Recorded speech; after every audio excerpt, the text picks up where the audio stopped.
છે કે જો ચરસા ચરસીનું થશે પાલન, ચરસા ચરસીનું થશે પાલન, તો આ દીકરી સદાય રહેશે ઋણમાં.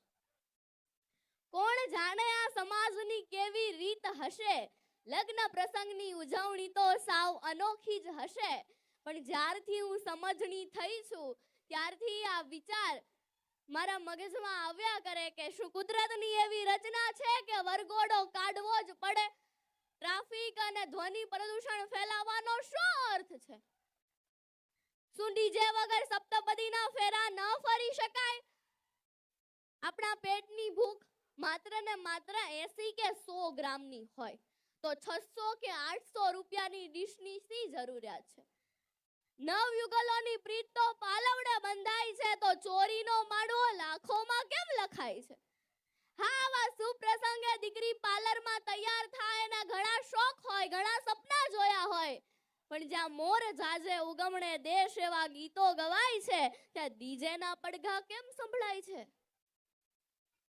શું મામેરું વધાવવું જ પડે? સોશિયલ મીડિયામાં એક પોસ્ટ ખૂબ વાયરલ થઈ હતી કે મામેરાની વિધિ સમયે મામેરું વધાવતા એક બહેનની આંખમાંથી આંસુ આવી ગયા. કે ભાઈ બહેન માટે ઓછું મામેરું લાવ્યા હતા એ માટે નહીં, પણ પ્રસંગમાં હાજર સ્ત્રીઓ એમના ભાઈનું સામાન્ય મામેરું જોઈને એમની મજાક ઉડાવતી હતી. જો બહેનને કંઈક આપવું જ હોય તો બંધ બારણે કે ગુપ્ત રીતે ન આપી શકાય? સમાજમાં ઢંઢેરો પીટીને ગામને બતાવવાની શું જરૂરિયાત છે? અને હમણાં તો અલગ જ વાના રસમ, પીઠી રસમ, છાપ ડેકોરેશન અને છાપ ડેકોરેશનના ક્રેઝમાં છાપમાં મૂકવા માટે મોંઘાદાટ કપડાં અને 8 થી 10 લાખ રૂપિયાના ઘરેણા તો ખરા જ. શું આ ઘરેણા આપણે પહેરવાના છીએ? એ ક્યાં રહેવાના છે? ઘરની તિજોરીમાં કે બેંકના લોકરમાં? આજે દેશમાં કરોડો ટન સોનું એ બેંકના લોકરમાં જોવા મળે છે. એટલે જ આપણા દેશની ઇકોનોમી નીચે આવી છે. આપણા ગુજરાતીઓમાં આવી કહેવત છે કે લાંબા જોડે ટૂંકો જાય, મરે નહીં ને માંદો થાય.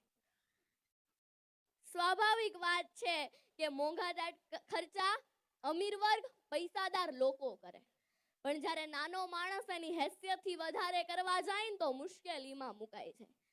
જ્યારે કોરોના આવ્યો ને ત્યારે આપણને સમજાવતો ગયો કે માણસ ઓછા ખર્ચે પણ પોતાનું જીવન શાંતિથી જીવી શકે છે.